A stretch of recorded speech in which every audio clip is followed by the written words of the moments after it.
This is ജയ്. കാലഘട്ടത്തിനൊത്ത് മാറുന്ന ദൈവവിശ്വാസത്തിന്റെ കോപ്രായങ്ങളിലേക്ക് നിങ്ങൾക്ക് സ്വാഗതം. ദൈവവിശ്വാസത്തിന്റെ പേര് പറഞ്ഞ് നമ്മുടെ പാസ്റ്റർ PG വർഗീസ് കാണിക്കുന്ന ഈ കോപ്രായത്തെ എന്തു പേര് വിളിക്കണമെന്ന് നിങ്ങൾ തീരുമാനിക്കുക. ഞാനൊരു പാട്ട് പാടാം.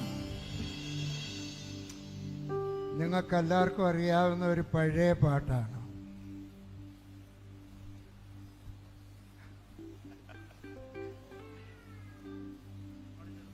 ഡാൻസും ചെയ്യാൻ പോവാ.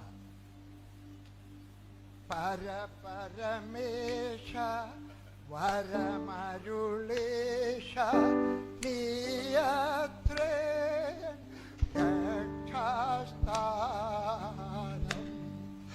പരമേശ പരമരുളീശ നീയത്രേ രക്ഷാസ്ഥാനം. പരമേശ പരമേശ പരമേശ വരമരുളീശ നീയത്രേ രക്ഷാസ്ഥാനം. പരമേശ പരമേശ പരമേശ പരമേശ പരമേശ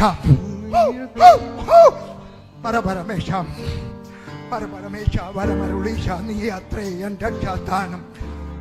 പരമേശ പരമേശ പരമേശ വരമരുളീശ നീയത്രേ പരമേശ പരമേശ. എന്റെ ഭാര്യയുടെ കാണുന്നുണ്ടോ? അടിപൊളി. അല്ല, ഇത് പ്രാർത്ഥനാ ഹോളാണോ അതോ മീൻചന്തയാണോ ഇങ്ങനെ കൂവി വിളിക്കാൻ? എന്തായാലും താങ്കൾ പരിശുദ്ധമായ പ്രാർത്ഥനാ ഹോളിനെ ഒരു മീൻചന്തയാക്കി മാറ്റിയ സ്ഥിതിക്ക് ഞാനും താങ്കളുടെ ഡാൻസിനെ ഒന്ന് മാറ്റി പിടിച്ചു നോക്കട്ടെ. മുകളിലേക്ക് കുത്തിട്ട് താഴേക്ക് മറിക്കാൻ എന്തത്ര പ്രയാസം? എളുപ്പം മനസ്സിലാക്കാൻ നിങ്ങൾക്ക് മനസ്സിലാവുന്ന ഭാഷയിൽ ഞാൻ പറഞ്ഞു തരാം. എല്ലാത്തിനും വശണ്ട്. മുകളിലേക്ക് മാങ്ങപറി, താഴേക്ക് ചെളികുത്ത്. മാങ്ങപറി ചെളികുത്ത്, മാങ്ങപറി ചെളികുത്ത്. മാങ്ങ പറിച്ചിട്ടേ ചെളികുത്താവും. ദർശനം ചെളി മാത്രം കുത്തിക്കൊണ്ടിരിക്കുന്നത്. മാങ്ങ പറിക്കുമ്പോൾ നിന്റെ കെട്ടിയം വരുമോ? ആ, എല്ലാവരും ചിരിച്ചു മതി. ഇനി അടുത്ത സ്റ്റെപ്പ് മാങ്ങപറി ചെളികുത്ത്, പിന്നെ കടലില് വല വീശ്, പിന്നെ മത്തി വിൽപ്പന. ഹോയ് ഹോയ് ഹോയ് ഹോയ് ഹോയ് ഹോയ്. ആ, അങ്ങനെ ഇടയ്ക്കിടയ്ക്ക് ഒരു ഹോയ് വിടുന്നത് വളരെ നല്ലതാണ്.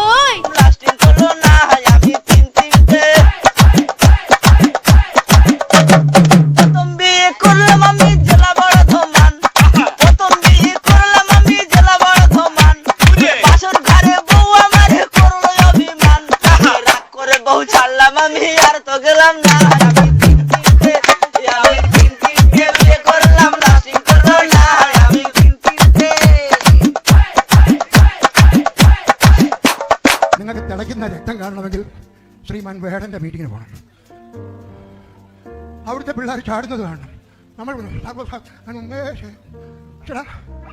ആ മനുഷ്യൻ, ഞാൻ ശ്രീമാൻ എന്നാ പറഞ്ഞത് കേട്ടോ, അദ്ദേഹത്തിന്റെ മീറ്റിംഗിൽ ചെറുപ്പക്കാർക്കൊന്ന് നൃത്തം ചെയ്യാമെങ്കിൽ നമുക്ക് വേണ്ടി ജീവൻ കൊടുത്തവനായ യേശുവിന് വേണ്ടി എന്തുകൊണ്ട് നമുക്ക് തുള്ളിച്ചാടിക്കൊള്ളു. പാസ്റ്റർ ഈ പ്രായത്തിലും വേടന്റെ പ്രോഗ്രാം ആസ്വദിക്കുന്നു എന്ന് കേട്ടതിൽ വളരെ സന്തോഷം. ഈ വീഡിയോ ഒരു പ്രാർത്ഥനാലയത്തിൽ അല്ലായിരുന്നുവെങ്കിൽ ഈ പ്രായത്തിലും താങ്കൾ ഡാൻസ് കളിക്കുന്നതിനെ ഞാൻ അപ്രിഷ്യേറ്റ് ചെയ്തേനെ. പക്ഷെ സ്ഥലകാല ബോധം എന്നൊന്നുണ്ട്. അതായത് കല്യാണ വീട്ടിൽ പോയി ആരെയും മരണച്ചടങ്ങിന് പാടുന്ന ഗാനം പാടുമോ? അതുപോലെ തന്നെയാണ് മരണ വീട്ടിൽ പോയി ആരെയും ഗാനമേള നടത്തുമോ എന്ന് പറയുന്നത് പോലെ വേടന്റെ റാപ്പ് സോങ് എന്നത് തുള്ളിച്ചാടി കളിക്കുവാനുള്ളത് തന്നെയാണ്. പക്ഷെ ക്രിസ്തീയ ആരാധന അത് ദൈവീകമായ ഒന്നാണ്. അതിങ്ങനെ തുള്ളിക്കളിക്കുവാനും കുറുക്കനെ പോലെ ഓളിയിടുവാനുമുള്ളതല്ല. ഞാനൊരിക്കൽ ഡാൻസ് ചെയ്തപ്പം ഒരു ബിഷപ്പ് പറഞ്ഞു, കണ്ടില്ലോടാ നിന്നിട്ട് ഷാരൂഖ് ഖാന്റെ കൂട്ടല്ലയോ തുള്ളിച്ചാടുന്നതെന്ന്. ഷാരൂഖ് ഖാൻ ആരാണ്ട് 50 ലക്ഷം രൂപ കൊടുത്തതിന് 5 മിനിറ്റ് നേരത്തേക്ക് ഡാൻസ് ചെയ്തേ. അത് കഴിഞ്ഞ് വെച്ച് ചോദിച്ചാൽ ഡാൻസ് ചെയ്യത്തില്ല. ഞാൻ ഡാൻസ് ചെയ്യുന്നത് എനിക്ക് വേണ്ടി അവസാനത്തെ തുള്ളി ചോര വരവതം എന്റെ യേശുവിന് വേണ്ടിയാണ്. എന്റെ കർത്താവേ, നിന്റെ അവസാന തുള്ളി ചോരയും ചൊരിഞ്ഞ് ദേഹമാസകലം മുറിവുകളും മരക്കുരിശും മുൾക്കിരീടവും ഏന്തി ഈ ലോകത്തിന്റെ പാപങ്ങളെ സ്വമേധ ഏറ്റെടുത്ത നിന്നെ ആരാധിക്കേണ്ടത് ഇതുപോലെ തുള്ളിച്ചാടിയും കുറുക്കനെ പോലെ ഓളിയിട്ടുമാണോ? ആരാധനയുടെ പേര് പറഞ്ഞ് ഈ കാട്ടിക്കൂട്ടുന്ന കോപ്രായങ്ങളെ എന്തു പേര് പറഞ്ഞ് വിളിക്കണം?